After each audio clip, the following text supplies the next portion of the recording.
हर रोज की तरह आज भी शाम को मर्सिडीज कार गाजियाबाद के सबसे महंगे रेस्तरां के पास रुकी और अरुण कार से उतरकर सीधे रेस्तरां में गया। वहां पहुंचकर उसने चारों तरफ नजर डाली तो देखा कि कोने की टेबल पर वही स्मार्ट युवती बैठी है जो रोज शाम को उस जगह अकेले बैठती थी और फ्रूट जूस पीती थी। अरुण से रहा नहीं गया। उसने टेबल के पास जाकर खाली कुर्सी पर बैठने की इजाजत मांगी।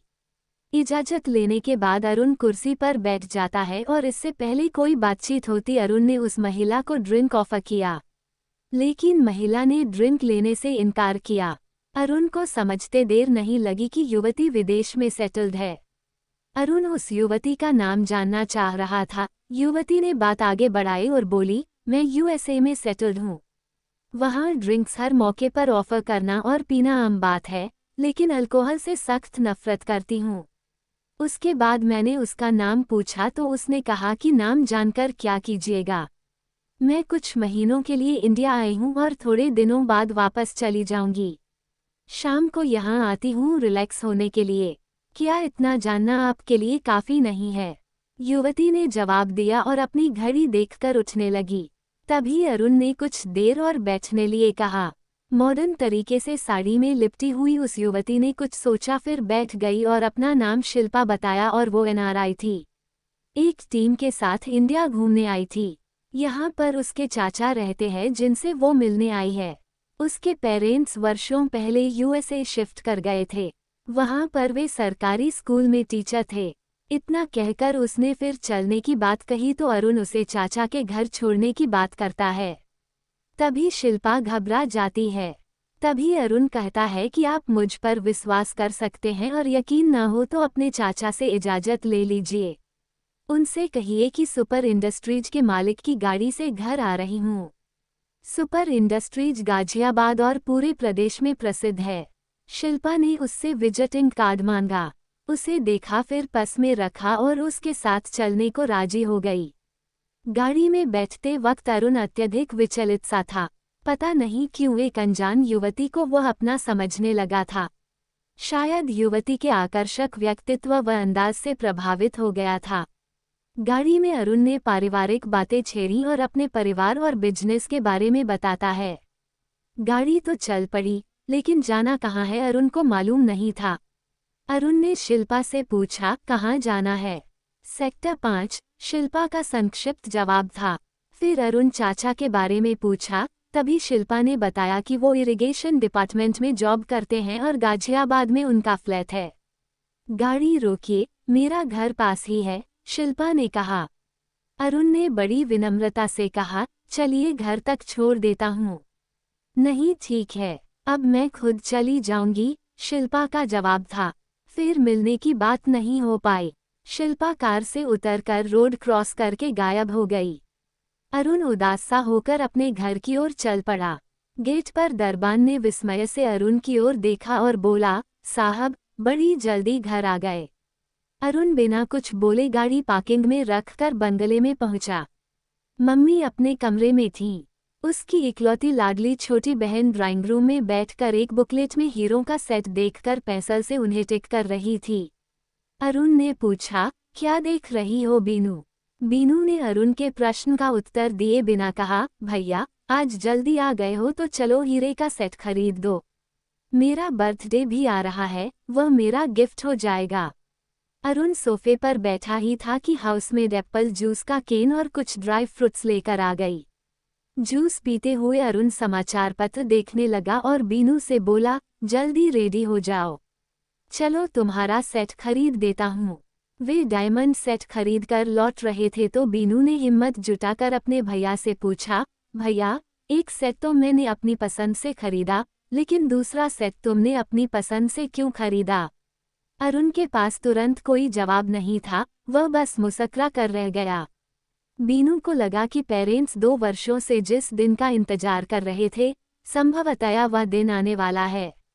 वरना दर्जनों विवाह के रिश्ते को ठुकराने के बाद भैया ने आज 18 लाख का डायमंड सेट क्यों खरीदा? जरूर आने वाली भाभी के लिए। घर जाकर जब बीनू ने ये रहस्य खोला तो पूरे घर में उत्सव का माहौल हो गया। हाउसमेड ने मुस्कुराते हुए रात का खाना परोसा तो कुक ने एक स्पेशल डिश भी बना डाली। खाना खाकर सभी हंसते खिलखिलाते अपने अपने कमरों में चले गए। सुबह हुई तो अरुण के डैडी ने कोई गाना गुनगुनाते हुए चाय की चुस्की ली, तो बीनू और उसकी मम्मी ने दिन भर शादी की तैयारी पर बातचीत की। गेस्ट की लिस्ट भी जुबानी तैयार की।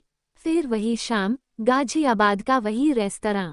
लेकिन घंटों इंतजार के बाद भी शिल्पा नहीं आई, तो अरुण उदास सा देर रात में अपने घर लौटा।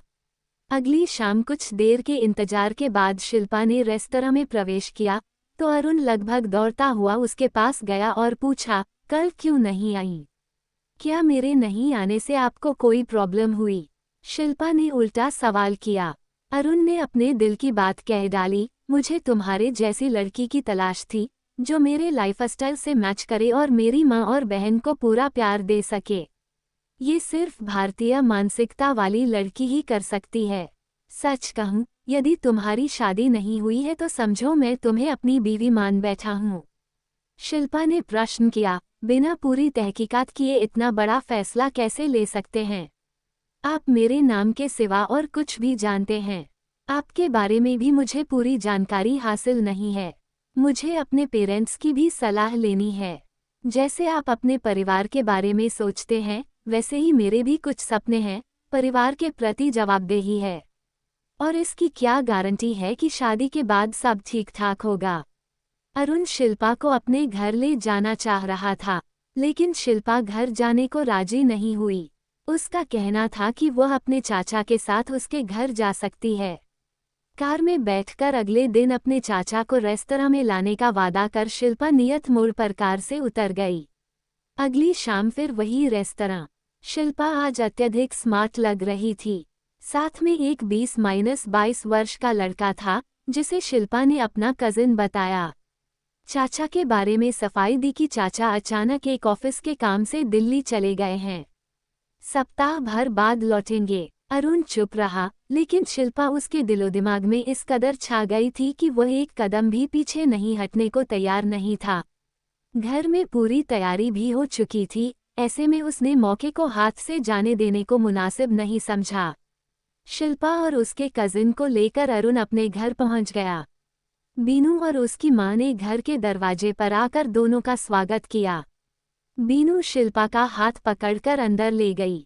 सीधी साधी किंतु स्मार्ट युवती को देखकर सभी खुश थे, पर अरुण के डैडी इतनी जल्दी फैसला लेने को तैयार नहीं थे। लेकिन अरुण, बीनू और पत्नी के आगे उनकी एक न चली। अरुण की मां बहू पाने की लालसा में अत्यंत उत्साहित थी। अरुण द्वारा खरीदा हुआ 18 लाख का हीरे का सेट शिल्पा को मुंह दिखाई में दे दिया गया। मंगनी की चर्चा होने पर शिल्पा ने कहा कि मंगनी 1 महीने बाद की जाए, क्योंकि मेरे पेरेंट्स अभी इंडिया नहीं आ सकते। वैसे माँ से मेरी बात हुई है। माँ ने मुझसे कह दिया है कि मेरी पसंद उन सब की पसंद होगी। अरुण को एक बिजनेस ट्रिप में विदेश जाना था। उसने इच्छा जताई कि मंगनी की रस्म जल्दी संपन्न कर दी जाए। परिवार वालों ने हामी भर दी, तो मंगनी की तारीख 2 दिन बाद की तय हो गई। 5 स्टार होटल के अकबर बैंक्वेट हॉल में अरुण का परिवार और तकरीबन 100 गेस्ट आए। शिल्पा पर सभी मेहमानों ने भेंट स्वरूप गहने और कैश की वर्षा कर दी।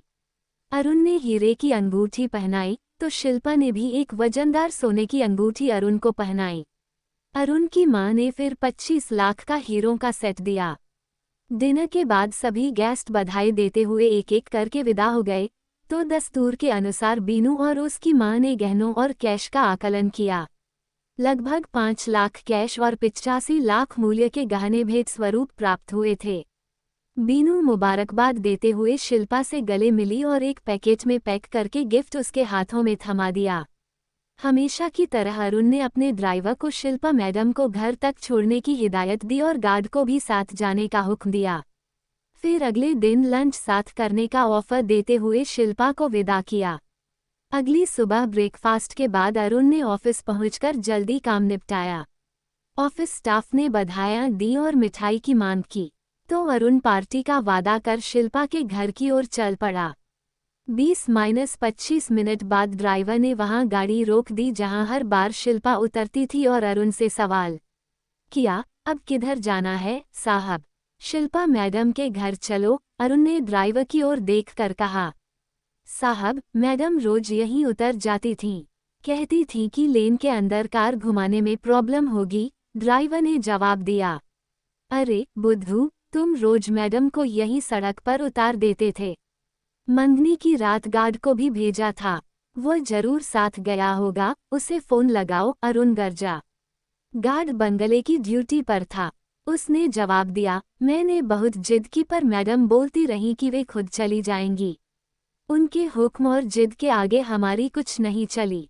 अरुण जोर से चिल्लाया, बेवकूफ, मैंने तुम्हें मैडम की सिक्योरिटी के लिए भेजा था और तुमने उन्हें आधे रास्ते पर छोड़कर अकेले जाने दिया। मैं तुम दोनों की छुट्टी कर दूंगा। अरुण ने अब शिल्पा को फोन किया लेकिन उसका स्विच ऑफ मिला। उसने अपने ऑफिस पहुंचकर फिर फोन लगाया। इस बार शिल्पा का रेस्पॉन्स आया। वह धीमी आवाज में बोली, मेरे कजिन की तबीयत अचानक बहुत खराब हो गई है। उसे डॉक्टर भी देख रहे हैं। मैं रात में बात करती हूँ। इतना कहकर शिल्पा ने मोबाइल का स्विच ऑफ कर दिया। अरुण की रात बेचैनी से कटी। अगली सुबह मॉर्निंग जॉगिंग छोड़कर हेमंत शिल्पा के घर की ओर चल पड़ा। मंगनी के 36 घंटे बीत चुके थे। शिल्पा से पूरी तरह संपर्क टूट चुका था। ड्राइवर ने जिस गली को शिल्पा मैडम के घर जाने का रास्ता बताया था, दिन के उजाले में अरुण अनुमान से उस जगह पर पहुंच गया और कार को रुकवा फुटपाथ पर चाय की दुकान पर चाय पीने लगा। अरुण को हर हाल में आज शिल्पा से मिलना था, अतः उसने चाय वाले से हुलिया बताते हुए पूछताछ की। बाई चांस चाय वाले ने प्रिया को 2 बार कार से उतरते देखा था, लेकिन उसने भी निराशाजनक जवाब दिया। उसने अरुण को बताया, आपने जो हुलिया बताया वैसे हुलिये की अनेक महिलाएं हैं और रात में देखे गए चेहरे की पहचान करना थोड़ा मुश्किल है। लेकिन एक बात पक्की है कि जिस गाड़ी से 2 बार मैंने उन्हें उतरते देखा, ये वही गाड़ी है जिससे आप आए हैं। अरुण पैदल चलते हुए गली में प्रवेश कर गया। सुबह का समय था इसलिए प्रायः हर कोई घर में ही था। कुछ लोगों ने शिल्पा नाम सुनकर कहा कि इस नाम की किसी लड़की को नहीं जानते, लेकिन एक पढ़े लिखे नेता टाइप के मौलवी साहब ने जो बातें अरुण को बताईं, उसे सुनकर अरुण के पैरों तले मानो जमीन खिसक गई। यहाँ कभी भी किसी एनआरआई या आपके बताए हुए हुलिये की युवती को कभी नहीं देखा गया है। ये गली जहाँ खत्म होती है उससे आगे रिहायशी इलाका भी नहीं है, इसलिए आप गलत जगह आ गए हैं। अरुण को महसूस होने लगा कि उसके साथ बहुत बड़ा धोखा हुआ है। उसके पास शिल्पा के घर के पते के नाम पर सिर्फ अनजान गली की जानकारी भर थी। अरुण वहां से निकलकर रेस्तरां की ओर चल पड़ा।